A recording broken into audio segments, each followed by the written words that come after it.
온 땅이여 여호와께 즐거운 찬송을 부를지어다. 기쁨으로 여호와를 섬기며 노래하면서 그의 앞에 나아갈지어다. 여호와가 우리 하나님이신 줄 너희는 알지어다. 그는 우리를 지으신 이시요 우리는 그의 것이니 그의 백성이요 그의 기르시는 양이로다. 하나님은 영이시니 예배하는 자가 영과 진리로 예배할지어다. 아멘.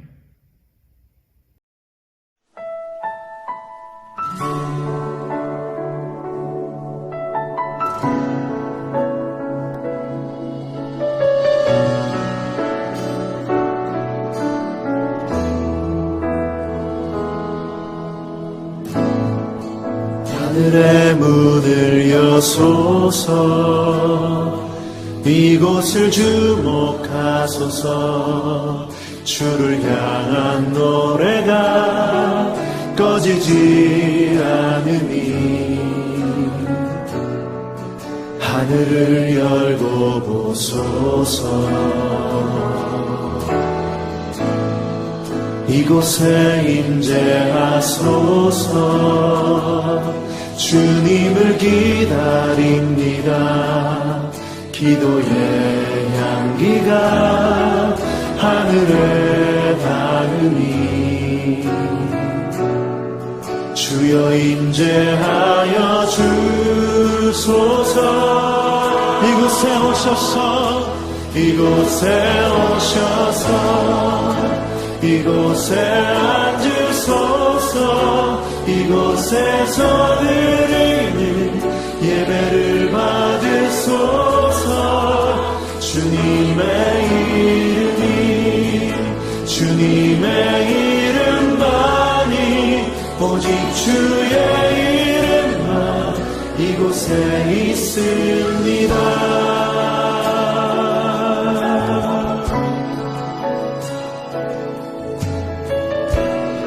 다시 한번 고백하며 나아가면 하늘의 문을 여소서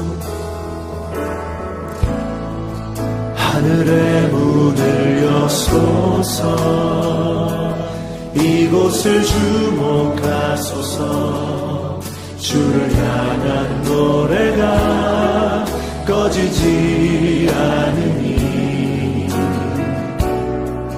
하늘을 열고 보소서 이곳에 임재하소서 주님을 기다립니다. 기도의 향기가 하늘에 닿으니 주여 임재하여 주소서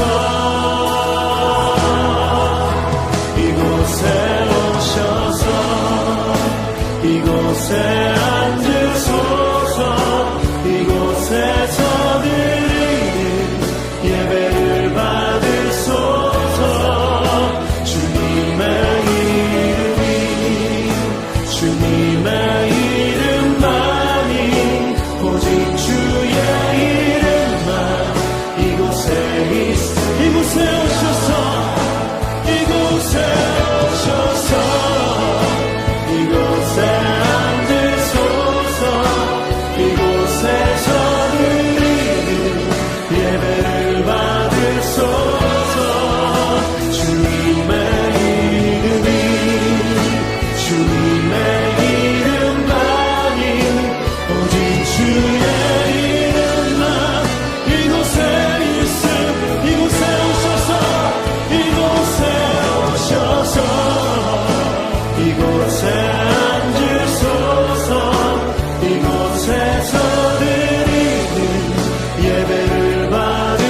생명이 되시며 늘 저희들과 함께 하시고 크신 은혜 가운데 축복해 주시기를 기뻐하시는 주님의 사랑에 감사드리옵니다. 지난 한 주간 변함없이 저희를 지켜주셔서 은혜와 사랑 안에 거하게 하시고 오늘 거룩한 주일을 허락하시사 주님 앞에 나와 예배드리며 사랑하는 주님의 형제 자매들과 신령한 교제를 통해 주님 만날 수 있도록 인도하시니 더욱 감사합니다. 오직 주님 한 분만 예배를 받으시는 귀한 이 시간 되게 하옵소서. 금년 여름은 유난히도 덥고 습한 무더위와 장마가 반복되면서 우리들의 육신을 괴롭히고 있습니다. 또한 코로나로 인해서 모든 백성이 고통에 어찌할 바를 모르고 지쳐가고 있습니다. 이 모두가 인간의 탐욕과 욕심으로 인해 생겨난 것이오니 주님 이를 믿음으로 이기게 하시며 우리 안에 있는 죄악된 모든 것을 제거시켜 오직 순전한 믿음으로 주님의 기쁨이 되는 자녀들 되게 하옵소서. 세상 속에 흩어져 살면서 우리 마음의 중심이 진정한 회개와 함께 이 시간 온전히 그리스도께로 모여지게 하시고 주님 한 분만이 홀로 우리의 주인이 되게 하여 주옵소서. 신령과 진정으로 주님 앞에 낮아진 나를 드리는 거룩한 산지사가 되기를 소원합니다.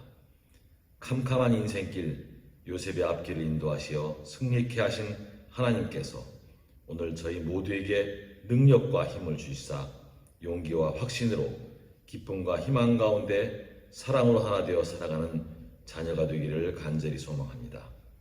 저희들의 삶을 주관하시는 주님, 저희들의 각 교회와 가정과 삶터를 축복하시사 건강과 물질과 영혼의 샘이 넘치게 은혜하여 주시소서.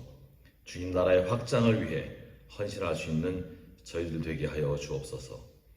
물고기가 한시도 물을 떠나 살 수 없듯이 저희들 모두 주님의 말씀을 강을구하옵는 심령 되게 하시고 매일매일을 주님의 십자가를 짊어지고 나가는 위대한 삶을 기도를 통해서 이루게 하옵소서. 또한 이 시간 육체의 아픔과 질병 속에 고통받는 주님의 자녀들에게 임재하시사 주님 치료하시는 광선을 발하시어 외양간에 뛰노는 송아지처럼 치유되어 활력이 넘치는 놀라운 역사가 이들에게 일어나게 하여 주옵소서. 이 나라 이 민족을 위해 기도드립니다. 이 나라를 이끄는 위정자들로 하여금 하나님을 경외하게 하시사 나라가 나라답게 올바로 서게 하여 주옵소서. 북녘 땅의 핵 위협이 날로 더해가고 있습니다. 이 땅의 전쟁의 위협이 사라지게 하시고 남북 관계가 안정되게 하옵시고 평화 통일의 긴 여정을 주님께서 주관하시사 이 땅이 주님의 이름으로 다스려지는 나라가 되게 하여 주옵소서. 이 나라와 이 모든 백성이 주님 앞으로 돌아오게 하여 주시옵소서. 사랑의 주님, 주님 말씀하시기를 너는 마음을 다하여 여호와를 신뢰하고 내 명철을 의지하지 말라. 너는 범사의 그를 인정하라. 그리하면 내 길을 지도하시리라는 주님의 말씀에 순종하며 여러 가지 모습으로 저희들에게 찾아오셔서 손 내미시는 주님을 영접하여 참 그리스도인으로서 힘들어 고통받는 이웃들과 함께하고 그들 옆에서 함께 살아가게 하옵소서. 또한 허물을 덮어주는 자는 사랑을 구하는 자요 그것을 거듭 말하는 자는 친한 것을 이간하는 자니라고 잠언서에 쓰여 있음을 압니다. 귀한 주님의 말씀에 순종하며 늘 기뻐하고 검사에 감사하며 기도에 힘쓰는 대연장로교회 성도들 모두 되게 하여 주시옵소서. 언제나 사랑하는 양떼들을 위해 눈물로 간구하시는 담임 목사님의 영과 육을 주님 강건케 하옵시고 오늘 선포되는 주님의 말씀을 통해 갈급한 우리의 심령에 시원한 담비가 되는 능력의 말씀 되게 하여 주옵소서. 그리하여 생명의 말씀, 능력의 말씀이 저희들의 마음밭에 온전히 자리잡아 이 예배를 통해 저희들의 삶이 변화되고 확실한 답을 얻어나갈 수 있는 길을 찾는 귀한 은혜의 시간 되기를 주 예수 그리스도의 이름으로 감사하며 간절히 기도드립니다. 아멘. 이 거룩한 주일 우리에게 주시는 하나님의 말씀은 사도행전 16장 19절로 34절 말씀입니다. 사도행전 16장 19절로 34절 말씀, 이제 이 말씀을 봉독할 때에 친히 하나님의 귀한 은혜의 역사가 여러분 가운데 함께하기를 축복합니다.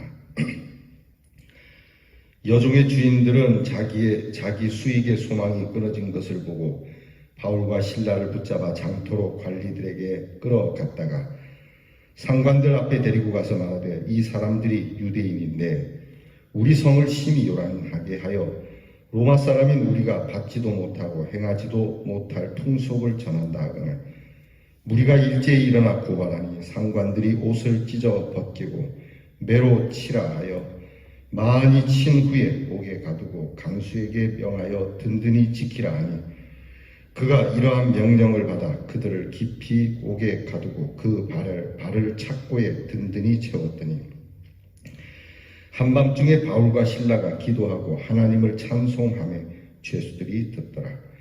이에 갑자기 큰 지진이 나서 옥토가 움직이고 문이 곧 다 열리며 모든 사람의 매인 것이 다 벗어진지라. 간수가 자다가 깨어 옥문들이 열린 것을 보고 죄수들이 도망한 줄 생각하고 칼을 빼어 자결하려 하거늘 바울이 크게 소리질러 이르되, 네 몸을 상하지 말라. 우리가 다 여기 있노라 하니 간수가 등불을 달라고 하며 뛰어 들어가 무서워 떨며 바울과 실라 앞에 엎드리고 그들을 데리고 나아가 이르되, 선생들이여, 내가 어떻게 하여야 구원을 받으리까 하거늘 이르되, 주 예수를 믿으라. 그리하면 너와 네 집이 구원을 받으리라 하고 주의 말씀을 그 사람과 그 집에 있는 모든 사람에게 전하더라. 그 밤 그 시각에 간수가 그들을 데려다가 그 맞은 자리를 씻어주고 자기와 그 온 가족이 다 세례를 받은 후 그들을 데리고 자기 집에 올라가서 음식을 차려주고 그와 온 집안이 하나님을 믿음으로 크게 기뻐하니라. 아멘. 세상을 아무리 아름다운 표현으로 설명하더라도 이 세상에 고통이 있는 것은 사실입니다. 어쩔 수 없이 아픔이 있고 괴로움이 있고 슬픔이 있습니다. 우리 인간에게 주어진 분명한 운명이 있다면 그것은 고통 속에 살아가야 한다는 사실입니다. 철학자 하이데거는 말합니다. 인간은 던져진 생을 산다고. 이를 그래도 이야기한다면 존재 자체인 인간의 의지와는 상관없이 고통 속에 던져진 생을 사는 존재라고 밖에는 말할 수가 없습니다. 그러나 이 고통의 문제는 그렇게 간단하게 말할 수 있는 건 아니죠. 어떠한 고난, 어떠한 역경, 어떠한 환난을 겪는다 하더라도 문제는 그 결론에 있습니다. 중요한 건 고통의 끝맺음이 어떻게 되는가에 달려있다는 겁니다. 비록 고생이 된다 하더라도 마치 서부 영화를 보듯이 해피엔딩으로 끝날 수 있다면 그 누구든 고통을 마다할 이유는 없을 겁니다.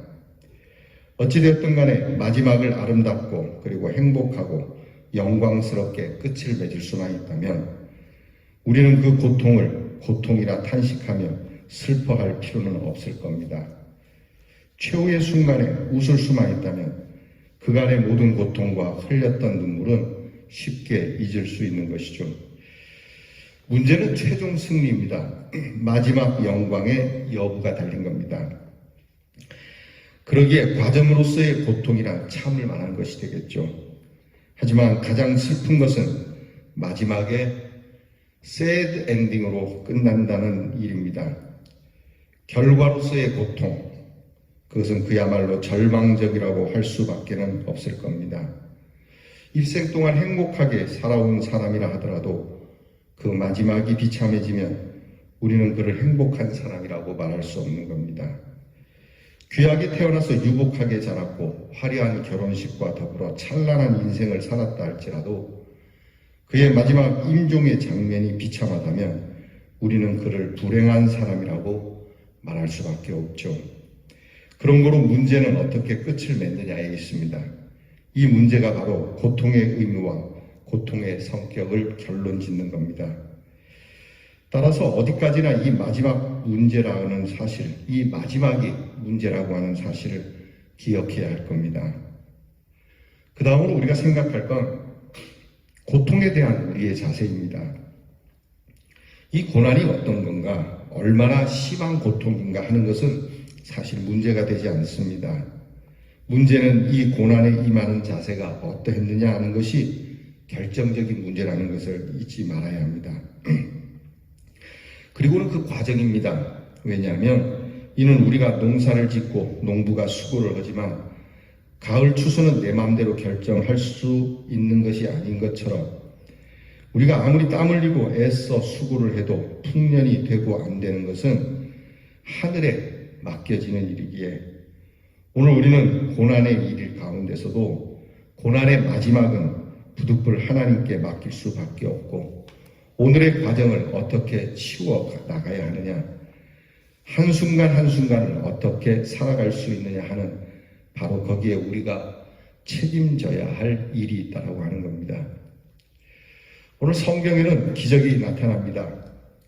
기적이라고 하는 것 참 굉장한 일이고 놀라운 사건이죠. 또한 우리가 바라는 것이기도 합니다. 이것은 하나님의 특별한 조치고 특별한 행사죠. 인간의 상식을 넘어서는 그러한 하나님의 역사, 초자연적인 특별한 행사를 우리는 기적이라고 합니다. 하지만 엄격히 생각할 때 하나님께는 기적이 없죠. 하나님 편에서는 모두가 다 자연스러운 것이고 극히 당연하고 평범한 사건이지만 우리의 무지한, 우리의 깨닫지 못하는 인간이 볼 때는 기적이 되고 놀라운 일이 아니라 할 수 없습니다. 문제는 기적의 현주소가 어디냐고 하는 겁니다. 기적이 어디에서 일어나냐고 하는 것이죠. 요즘 여러분 기적이라고 해서 아무 데서나 나타나는 건 아닙니다. 그렇다면 하나님께서는 어떤 상황, 어느 곳에서 기적을 나타내느냐 하는 겁니다. 이제 우리는 오늘 성경을 통해서 이 문제를 좀 생각해 볼 필요가 있습니다. 우리가 읽어서 아시는 대로 이 성경에 나타난 이야기는 처음과 그 과정에 있어서 이렇게 모순되고 잘못된 사건을 보게 됩니다.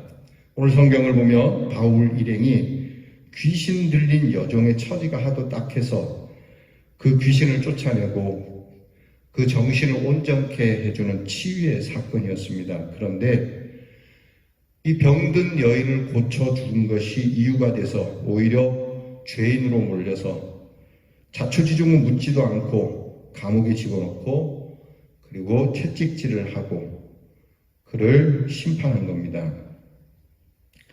도대체 이런 모순이 어디에 있습니까? 성경을 읽다 보면은 이 사건만 가지고도 얼마나 분한지, 세상에 뭔 이렇게 잘못될 수가 있겠나.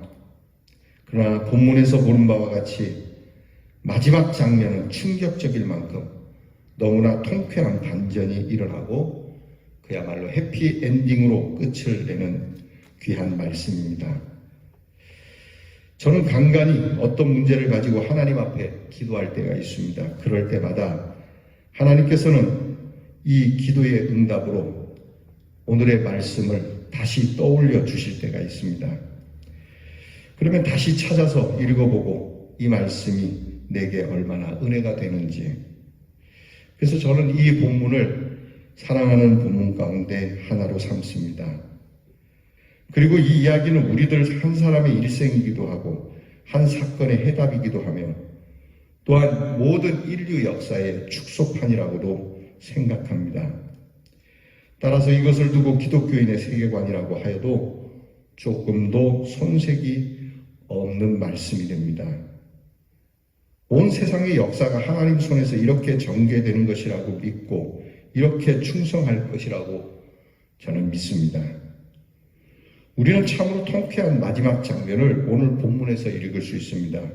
정말 시원합니다. 모든 고통의 결과가 오늘 성경 본문처럼 끝을 낸다면 누가 고통을 마다하겠습니까? 굳이 고통을 사양할 필요는 없는 겁니다. 그러나 여기에는 문제가 또 하나 있습니다. 모든 고통이 다 이렇게 결론되어지느냐?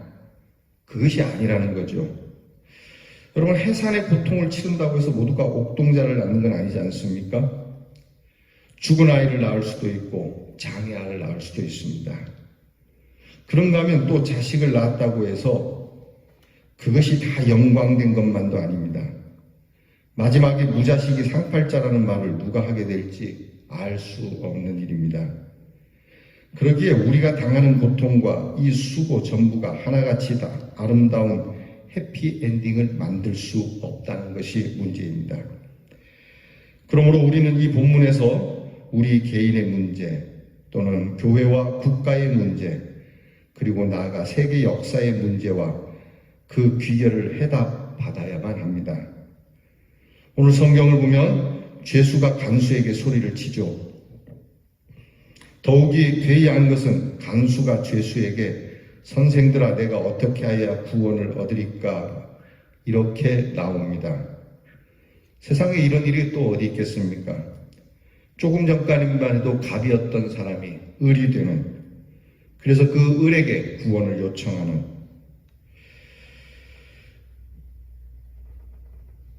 지금 사도 바울은 매를 맞아 죽을 지경이 된 채 쇠고랑에 매여 있는 이 죄수인 바울이 비록 몸은 고통 중에 부자유하지만 큰 소리로 주 예수를 믿으라 그리하면 너와 내 집이 구원을 받으리라고 외치며 주의 말씀을 전합니다. 놀라운 변화는 계속됩니다. 조금 전까지만 해도 때리며 구박하던 사람이 이제는 이 바울 일행을 집으로 모셔다가 상처를 씻겨주고 고쳐주며 음식을 대접하고 오히려 죄수였던 바울의 말에 청종하며 그 집안의 모든 식구가 세례를 받게 되었다는 겁니다. 얼마나 통쾌한 사건입니까? 역사를 이렇게만 볼 수 있다면, 이렇게 바라보고 전망할 수만 있다면 우리는 어떤 고난이라도 쉽게 참을 수 있을 겁니다. 또 하나의 문제는 고통의 성격입니다. 베드로는 베드로전서 2장에 고통의 세 가지를 말하고 있습니다. 하나는 이유를 알 수 없는 고통, 둘째는 죄가 있기 때문에 당하는 심판적 고통, 그리고 셋째는 선을 행했기 때문에 스스로 당하는 사랑의 고통이 있다는 겁니다. 근데 오늘 성경 본문에는 이 고통은 성경을 읽으면서도 참 화가 날 만큼 억울한 고통이죠. 죄 없이 당하는 고통입니다. 불쌍한 사람을 도왔기 때문에 당하는 고통입니다. 생각할수록 이렇게 부조리하고 모순된 고통은 없습니다. 하지만 여기에서 한 가지 알아야 할 게 바울에게 있어서 가책이라는 건 없습니다. 그는 최선을 다했기 때문에 되돌아오는 후회와 유감은 없습니다. 아픔은 있지만 슬픔은 없습니다. 여러분, 아픔과 슬픔이 같은 건 아닙니다. 요즘에는 아픔은 없는데 슬픔이 가득한 모습을 봅니다. 여러분들에게 아픔은 있을지언정 슬픔은 없기를 축복합니다. 아무 일에든지 부끄럽지 않다. 부끄럽지 않을 만큼 최선을 다해 살았고, 그리고 그 다음에 전개되는 사건에 대해서는 상관할 바 아니다. 이후의 문제는 다 하나님께 맡기면 될 것입니다. 그런데도 우리의 마음에 슬픔의 고통이 있다면 그것은 떳떳하지 못한 일을 너무 많이 했기 때문일 수도 있습니다. 부끄러운 일이 많으니 이런 가책에 사로잡히게 되죠. 바울은 그런 것이 없었습니다. 그렇기 때문에 바울은 감옥에서 조차도 기도하고 찬송하는 겁니다. 여러분, 이것이 기적을 일으키는 현장이 됩니다. 이걸 잊지 말아야 합니다. 기적은 의로운 고난을 당하는 자에게 있는 것이지 죄를 짓고 매맞는 일에 기적이 나타나는 건 아닙니다. 오직 선을 위한 고난을 당할 때에 바로 실패와 그 고난 속에 하나님의 역사가 기적적으로 나타나는 거죠. 즉 우리의 동기 그리고 하나님 앞에서 부끄러울 것이 없을 때에 기적이 일어난다라고 하는 겁니다. 뿐만 아니라 사도 바울은 이 감옥 안에서 기도합니다. 모든 일을 하나님 앞에서 하나님과의 관계에서 문제를 해결하려고 합니다. 그는 결코 지금의 처지를 사람의 일로 생각하지 않습니다. 때린 것은 빌립보 사람이지만 그는 모든 것을 하나님 앞에서 생각하기에 누구도 원망하지 않습니다. 나는 모르는 길을 가고 있지만 하나님께서는 아시기에, 나는 무지하게 하나님의 일을 따라가고 있지만 하나님의 섭리와 하나님의 지혜와 능력을 믿기 때문에 그는 하나님 앞에 기도하고 있습니다. 여러분, 어떤 순간에도 기도가 막히지 않는 사람은 복된 사람입니다. 아무리 부하게 살아도 기도가 막힌 사람은 죽은 사람입니다.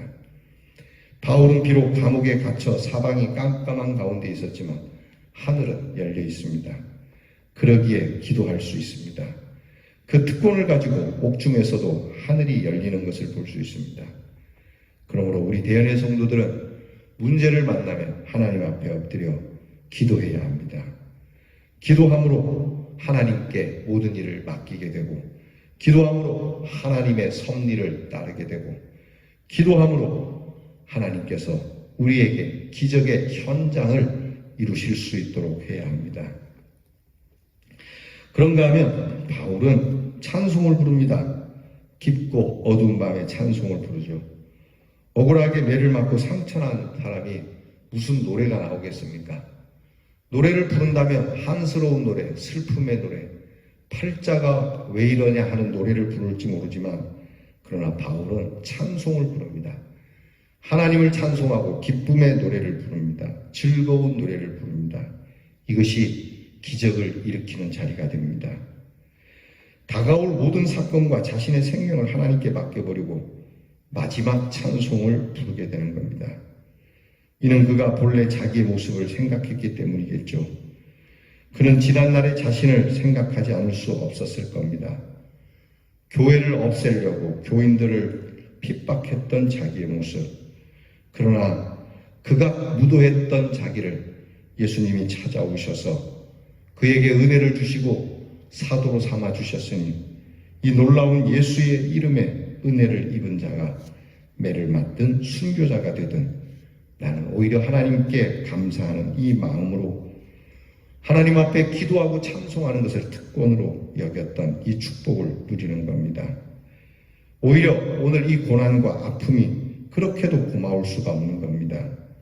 그래서 찬송을 부릅니다. 하나님 감사합니다. 이 감사의 감격을 노래하고 있는 겁니다. 이 종말적인 찬송, 바로 여기에 기적이 있는 것이죠. 그가 옥문이 열리게 해달라고 기도한 것도 아니고 이 감옥에서 나가게 해달라고 기도한 것도 아닌 줄 압니다. 오히려 감사의 찬송을 불렀습니다. 그는 예수 그리스도의 약속을 믿은 것이죠.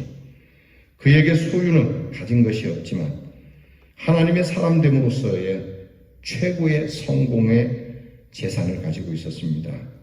바로 감사의 기도와 감사의 찬양인 것이죠. 사랑하는 성도 여러분, 우리 그리스도인들의 기적은 오늘 우리에게 감옥문이 열리거나 감옥에서 나가는 것이 아니라, 우리 그리스도인들의 기적은 문제 앞에서 감사의 기도와 감사의 찬송 그 자체가 기적이라고 하는 겁니다.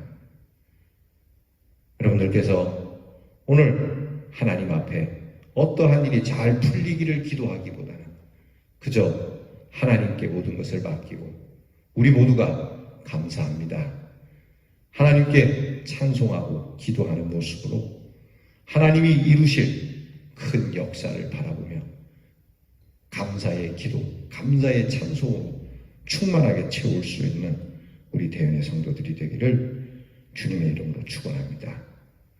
기도하겠습니다. 사랑하시는 주님, 감옥과 같은 세상에서 죄악의 밤은 깊어가고 참을 수 없는 모욕과 굴욕적인 고난에 시달리고 있는 저희들, 특별히 코로나 질병 속에 교회와 성도들이 비난을 받는 오늘, 그러나 저희들에게 사도 바울의 마음속에 있었던 그 놀라운 기적이 있게 하시사 오늘의 고난을 오히려 감사하며 기도하게 하시고 신비로운 찬송을 힘있게 부르게 하시옵소서. 이로써 우리의 심령이 자유할 뿐 아니라 우리의 환경, 우리의 주위에 다시 옥문이 열리는 놀라운 기적을 낳게 하옵소서. 그리하여 이 고난 속에서 하나님께 영광을 돌리고 주의 크신 능력을 나타내게 하옵소서. 예수님의 이름으로 기도하옵나이다. 아멘.